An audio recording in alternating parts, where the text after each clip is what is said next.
My connection right now isn't the best due to Telia.net and some other shenanigans going on right now. Some script shenanigans. But when it does get better, I'll play my Leopard a little bit because what I use, I get a lot of flack for this. I use lately. I've used the camo net and the binocular telescope. The main reason being this tank is not um, very good when spotted. It tends to evaporate very quickly, especially if there's artillery. Artillery forces you to move after every shot, which can be annoying, but that's only if you light after the shot. With the camo net, you can stay hidden longer, but basically, with this kind of setup, you move deliberately through hard terrain to block the enemy's ability to spot you during transit, and then you also use terrain to roll into a bush without being spotted, hopefully anyway. And then you set up your camo net and binoculars after 3 seconds. At this point, your gun will also more or less be fully aimed, and then you can, I don't know, it usually depends on the situation and what you're shooting at and what is around in the open that can see you. Like a Patton, I don't know, Pattons are god eye tanks, they see everything, there's no escape.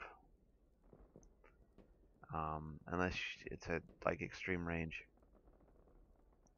Another thing you gotta do with it sometimes is you have to pace your shots beyond the reload speed, because I think the rate of fire or the penalty for camo on firing is like cumulative or something. Because if I pace my fire, I don't get spotted as much as when I just fire as fast as I can. Like if I fire as fast as I can, by the third shot, I'll just magically light up, even though nothing about the situation has changed. Whereas if I take my time between shots. You know, a lot of people say rammer, vertical stabilizer, optics. Other people say ditch the vertical stabilizer, run camo, or ditch vertical stabilizer, run vents, because this tank handles quite well. And that's another thing. You know, Another reason why I don't use vertical stabilizer is because, first of all, this isn't a skirmish tank. Second of all, if you're using the spotting system properly, you won't really get any shots on the move anyway. Um, and thirdly, when things get close to you, your gun handling is already good enough that you won't miss, even if you're on the move or even if you're moving. Because I also have smooth ride and snapshot and brothers in arms, and that helps. That helps a bit.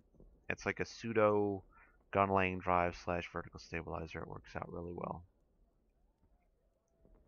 You know, and of course, you know, all 3 seconds, but with optics, not counting any other skills, it's what?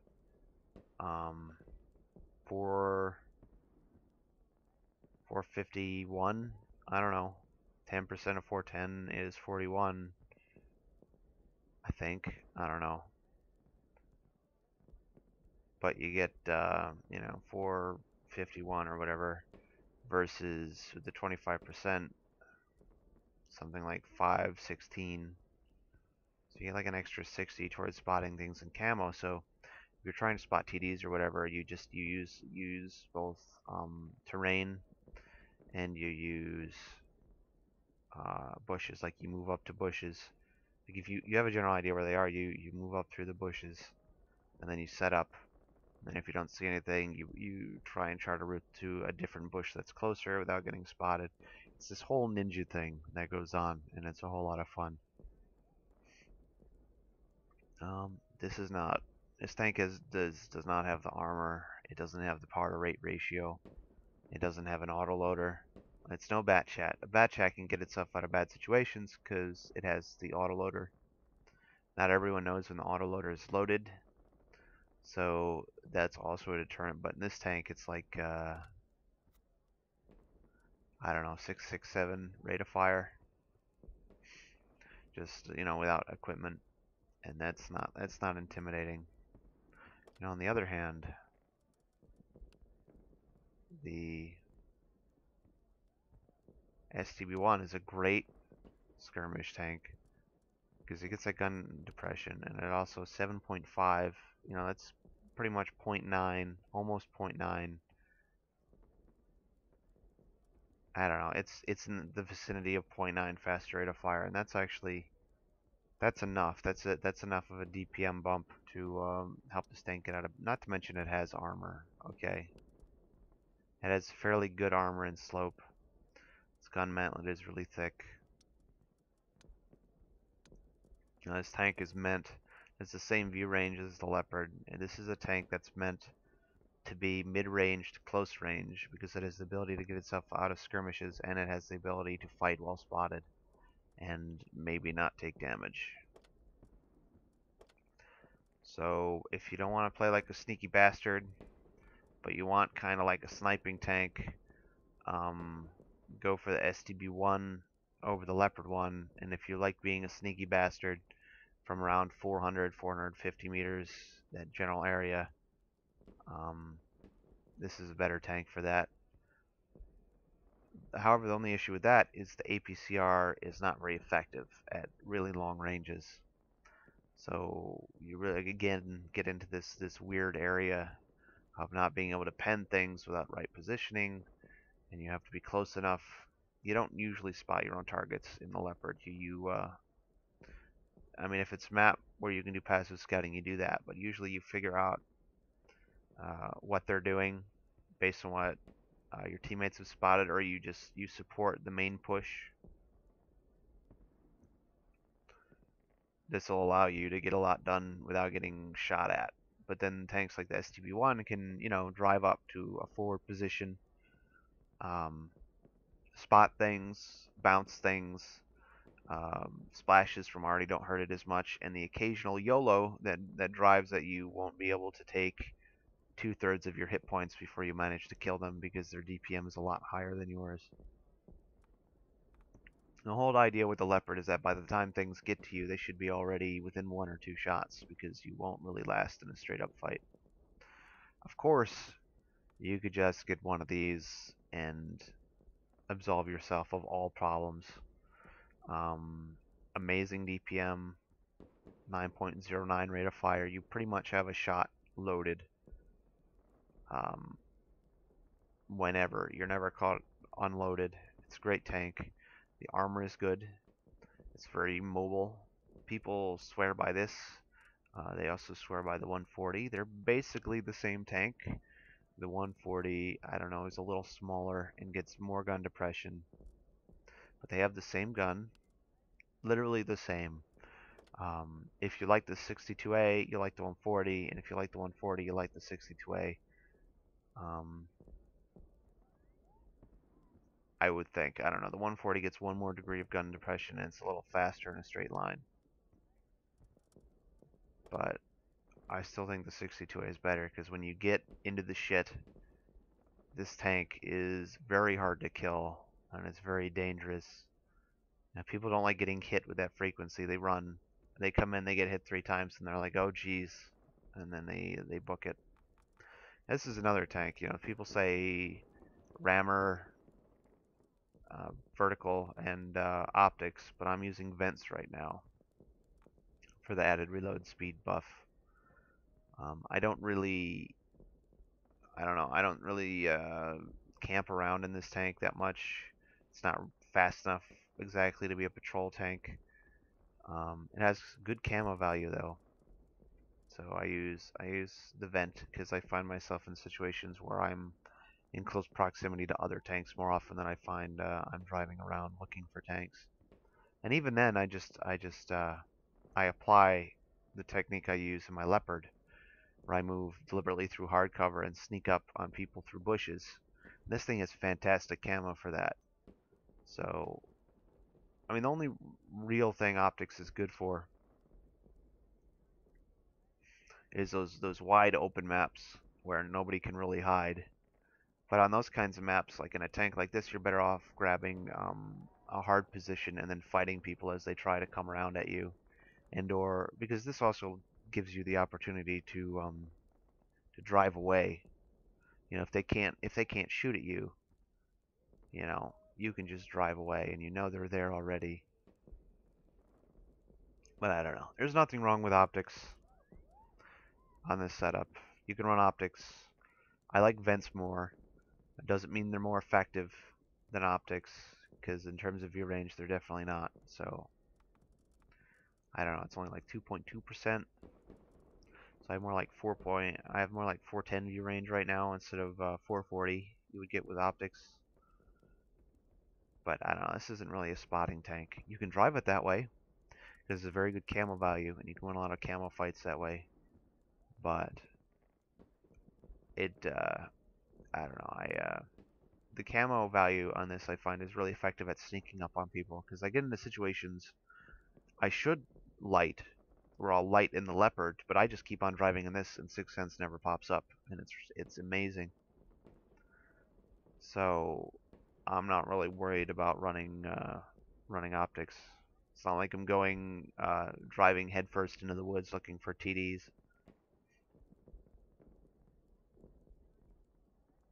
Yeah, there's my thoughts. I mean, I'm not an expert by any means on the 62A. I've played the Leopard 1 enough to get a handle on it, and in fact, on the 62A, I'm still debating whether or not I should use vents or optics. I haven't had a defining moment yet. I had a defining moment with the Leopard, though, when I wasn't able to spot a considerably larger and less camoable vehicle with both optics and vents, and then ended up losing the game because of it. Whereas if I had binoculars, I watched the replay. Had I had binoculars and a camo net, I could have came around. There was an angle I could have came around on and set up and probably spotted him through the bush, because I had found a bush that he couldn't light me from. I don't know. This tank, its on the move camo value is amazingly bad. When it's firing, it's pretty good. When it's stationary, it's pretty good. But on the move, this is not. This is basically a Hellcat. It's a tank destroyer that sacrifices gun for mobility. So that's how I play it.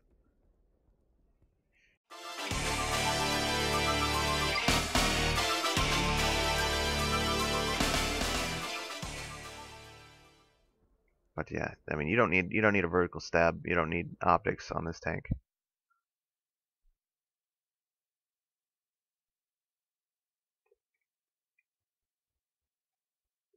You can use them, but it's got a good natural view range. When I get situational awareness on here, I'll have like a 440 natural view range without optics, which is enough. And it's pretty stable platform at the ranges you would need a vertical stabilizer for. And you don't shoot on the move. You know, you should be using cover to hide instead of shooting on the move. But this is a unique map. There's no real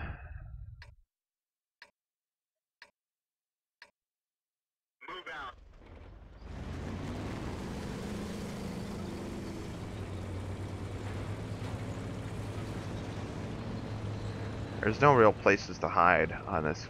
God damn it, dude. Jeez. There's no real places to hide on this map, except in the corners like a tank destroyer. And it's not a very good map.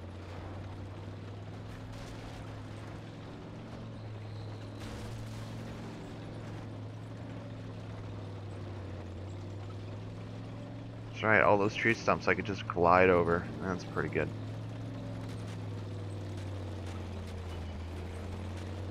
Here comes a bat chat. Being super aggressive on this side.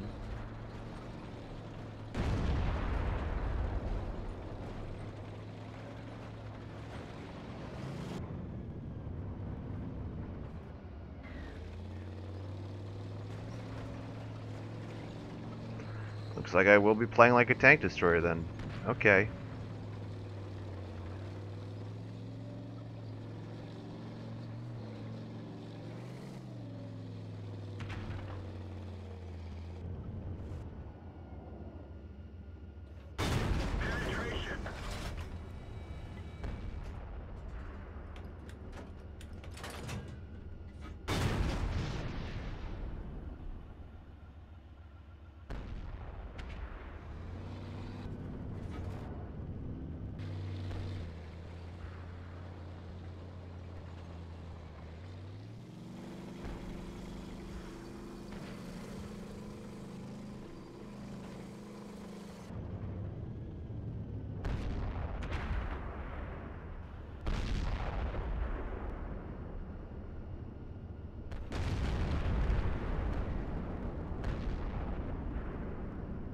I'm pinned over here now. I can't move.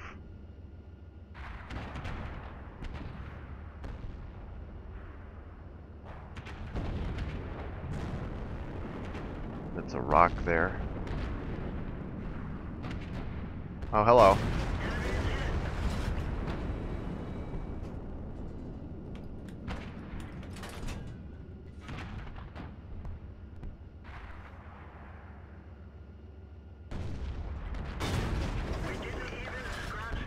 I can't even really see through all these trees.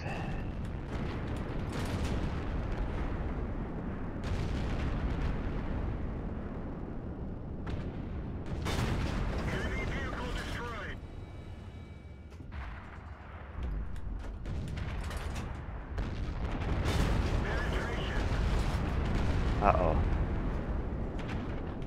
Go for the ram, no? Okay. See, I haven't been lit yet. That's why I use the camo net.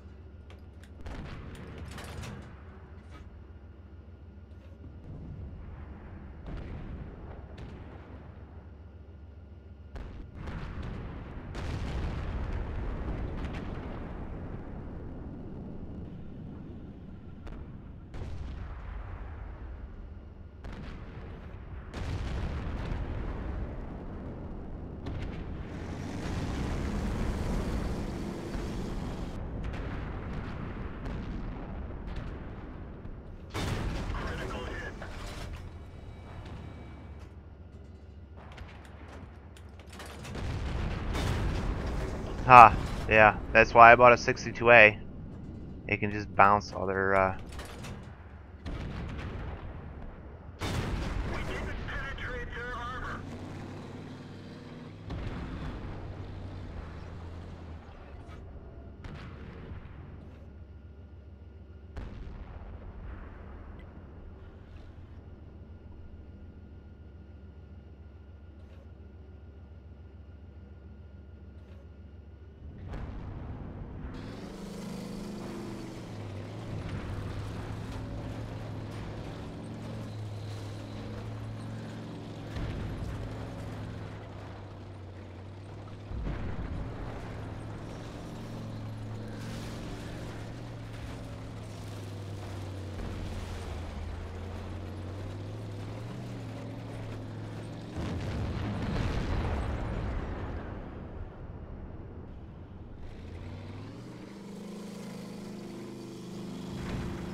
for the camo net to set up. And I'm not lit.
What's that 140 doing way back there?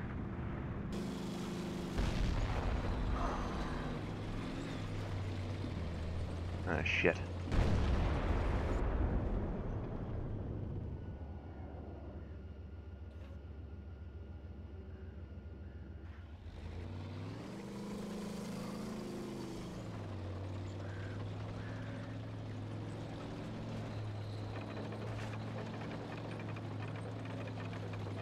I'm probably lit. Yeah, there it is.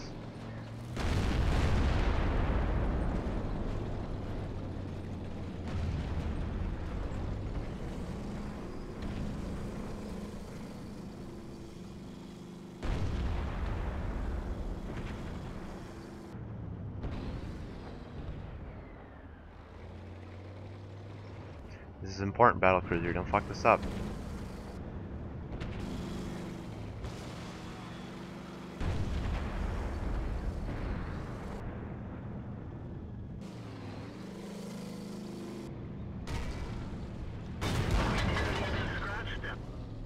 It's okay. I just wanted to hit his track. So he can't aim down. Hee.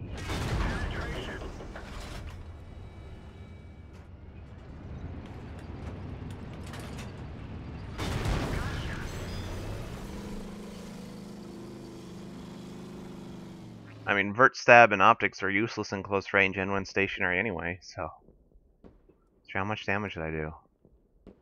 Huh, that's okay. That was an okay game.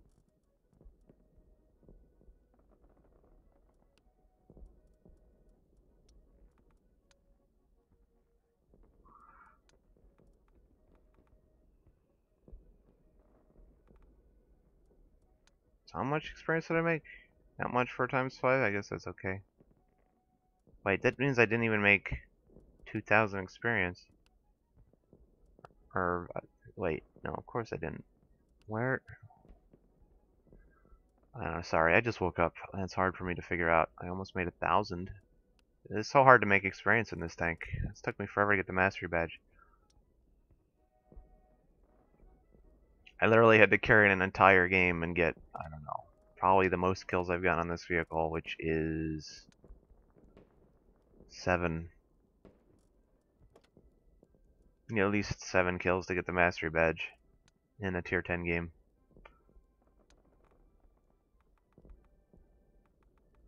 So, I don't know. My advice is if you want like a more aggressive tank that can afford to be spotted, get the STB, because it basically plays like the Leopard, but in closer range. You don't have to abuse the spotting system.